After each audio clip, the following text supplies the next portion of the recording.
Señor presidente, señores legisladores, antes que nada quiero saludar y agradecer a todas las personas que se han dado cita el día de hoy desde los distintos rincones de nuestro país para respaldar las medidas del presidente Daniel Noboa Sin y para apoyarnos a nosotros como asambleístas, como bancada oficialista, en esta guerra contra el narcoterrorismo que sin duda alguna empieza aquí en la Asamblea Nacional. Así que muchas gracias por venir y acompañarnos en esta lucha. La guerra no es solamente el combate entre las fuerzas militares o las fuerzas armadas y los grupos irregulares. Va mucho más allá.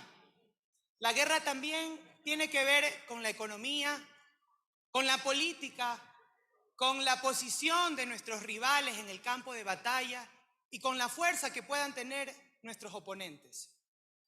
En el caso del Ecuador, este conflicto interno que vivimos no puede dejar de lado factores preponderantes para superar la guerra contra el narcoterrorismo, como la desigualdad, la pobreza, la inequidad, la falta de empleo. Y por eso es necesario puntualizar que desde el Estado deberán venir medidas y programas sociales para atacar también estas problemáticas. Y es que nos encontramos en un dilema actualmente en nuestro país. Por el un lado, el Ecuador entendió que el enemigo está adentro, que es un enemigo violento, que es un enemigo armado, a quien debemos ubicar y a quien debemos vencer.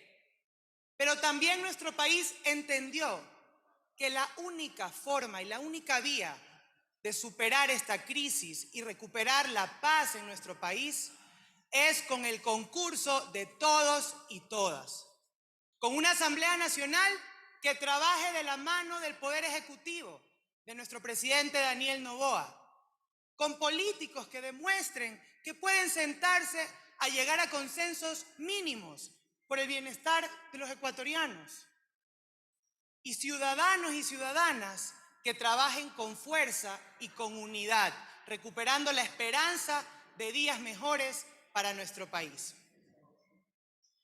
Pero esa unidad nacional de la que hablo no puede ni debe ser de la boca para afuera. Esa unidad requiere de esfuerzos, requiere de sacrificios, requiere de aportes de todas y todos los ciudadanos y sobre todo de una profunda convicción cívica de aportarle al Estado, a sus fuerzas del orden, a sus fuerzas armadas y a su Policía Nacional. Requiere de una serie de políticas sociales que nos permitan superar esta problemática de inseguridad, de miedo, de violencia, de manera contundente, pero sobre todo sostenida en el tiempo. Y es que en el 2023 no podemos olvidar la gravísima crisis de inseguridad con la que cerramos el año. 47 asesinatos por cada 100.000 habitantes. El pasado 9 de enero, un ataque sistematizado en todo el país. Secuestros, heridos, muertos, coches bomba, ataques. Y algo que nunca nos imaginamos, presenciar en vivo el secuestro de periodistas y de personal administrativo de uno de los canales de televisión más importantes en nuestro país. Y fue a raíz de aquello que el presidente Daniel Noboa tomó la firmeza y la convicción de enfrentar, combatir y vencer a los delincuentes. Y expidió 2 decretos. El primero decretando el estado de excepción y el segundo decretando el conflicto interno no internacional. 2 decretos contundentes, importantes, fuertes para el Ecuador. No como esos estados de excepción de gobiernos anteriores, en donde simplemente la Policía Nacional salía a verificar licencias y matrículas de los vehículos. Esta vez estamos viviendo un verdadero estado de excepción y una verdadera lucha contra el narcoterrorismo. Y es por eso que tenemos los datos. 5.900 detenidos entre terroristas y delincuentes comunes. 5.900. 1.900 armas incautadas. La incautación de droga más grande de la historia de la República del Ecuador. 22.5 toneladas de cocaína, avaluadas en más de $1.000 millones en los mercados internacionales. Un proyecto de cárceles de máxima seguridad que estará listo en menos de 11 meses. Las tasas de mortalidad que han reducido a 6 muertes o a 6 asesinatos por cada 100.000 habitantes. Y provincias como Esmeraldas, que han sido atacadas por la delincuencia organizada y el crimen, que ya han logrado tener días en donde han existido 0 muertes violentas. ¿No son estos resultados positivos? Pedíamos a un presidente que tenga la firmeza, que tenga la mano dura contra la delincuencia, y ahora queremos ponerle trabas a su gestión. Pedíamos a un presidente que tome el control de las cárceles, que saque a los militares y a las policías a las calles, que tome el control de los puertos, de las aduanas, de los aeropuertos, de las fronteras, de las empresas públicas, que desenquiste la corrupción en el país. Y ahora queremos lavarnos las manos diciendo que existen alternativas que bien sabemos no nos generarán ni la recaudación ni el recurso con inmediatez para solventar esta guerra que vivimos hoy. Porque las vacunas las tenemos hoy, no las tenemos en 6 meses y no nos esperan 6 meses. La extorsión, los secuestros, los coches bomba, los tenemos hoy, no nos esperan 6 meses. Esto definitivamente no es una guerra que se trate de 200 o 500 millones de dólares, compañeros legisladores, y todos estamos conscientes de aquello. Para recuperar a nuestro país de la inseguridad y de la pobreza se necesita mucho más. Y nuevamente, la guerra la vamos a ganar empezando aquí, en la Asamblea Nacional. El IVA, el impuesto al valor agregado.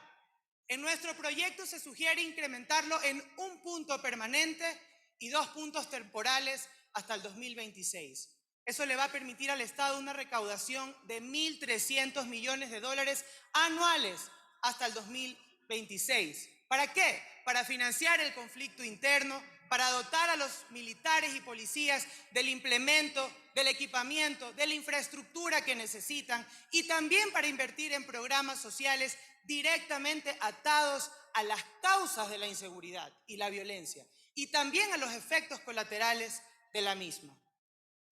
Más allá del monto que se busque recaudar, el objeto de la medida es tener recursos inmediatos y sostenibles en el tiempo.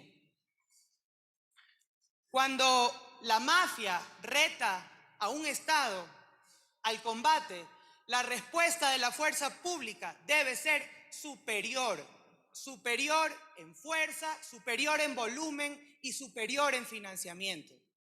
Y para eso es que necesitamos el aporte de los 17 millones de ecuatorianos y de los 137 asambleístas de este pleno parlamentario. Y además, en ejercicio democrático, la comisión, como lo ha hecho antes, apelando a que podemos llegar a consensos mínimos como políticos que quieren ver a su país mejor, hemos incluido propuestas adicionales de otras bancadas políticas. Incluimos un impuesto a las utilidades de los bancos, de las cooperativas de ahorro y crédito, que va en un rango de entre 5 a 100 millones de dólares con porcentajes de 5 a 25%, y nos va a permitir una recaudación de aproximadamente 220 millones de dólares. También incluimos un impuesto a las compañías, a las utilidades de las empresas, del 3.25%, que nos va a permitir al final del año tener una recaudación de 500 millones de dólares anuales hasta por 2 años. Y la facultad del presidente de poder subir o bajar el impuesto a la salida de divisas de la Ley Orgánica de la Función Legislativa, se suspende la sesión. Nuevamente, estos recursos nos van a permitir financiar esta guerra contra la delincuencia.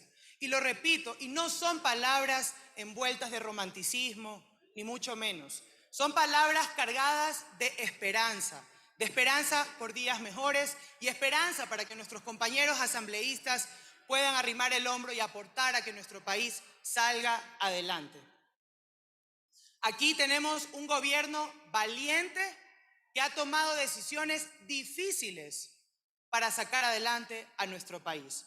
Esta no es una medida pensada en las próximas elecciones, es una medida pensada en las próximas generaciones. Y ya que hemos recibido infinitas propuestas de distintos gremios sociales, políticos, y lo que más nos dicen de manera recurrente, preferimos pagar un poquito más de un impuesto que a seguir pagando las vacunas que de todas formas nos atemorizan a nuestros negocios y no nos dejan progresar.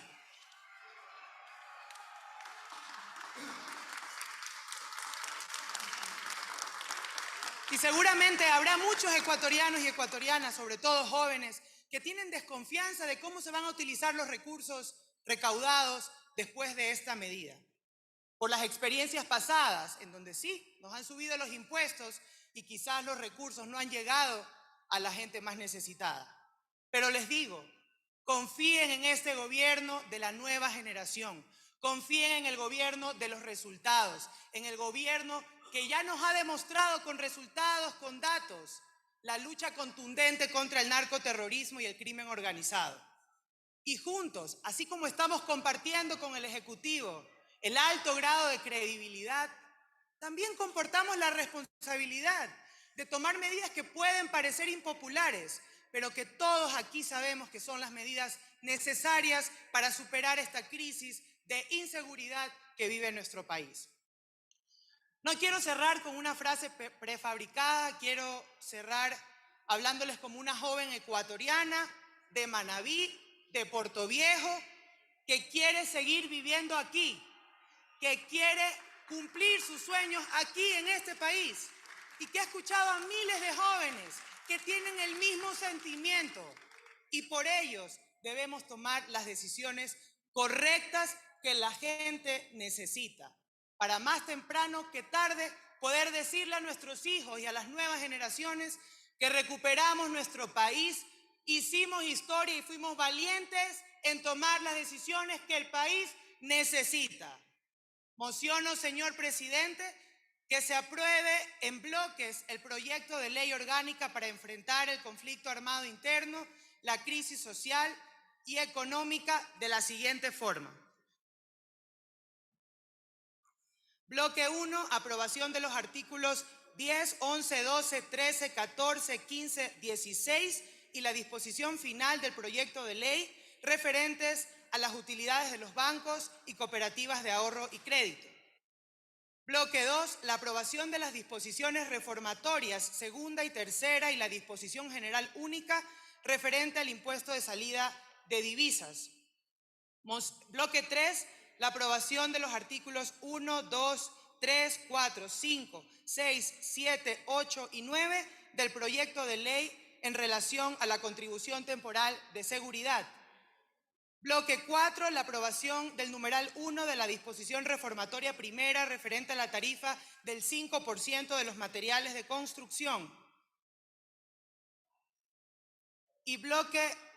Y la disposición transitoria segunda referente al plazo del Ejecutivo para la emisión del respectivo reglamento.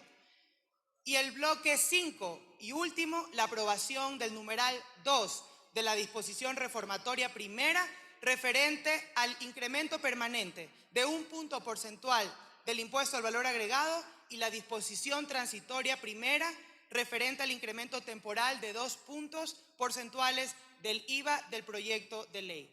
Muchísimas gracias, compañeros legisladores, y nuevamente a los ciudadanos que nos acompañan.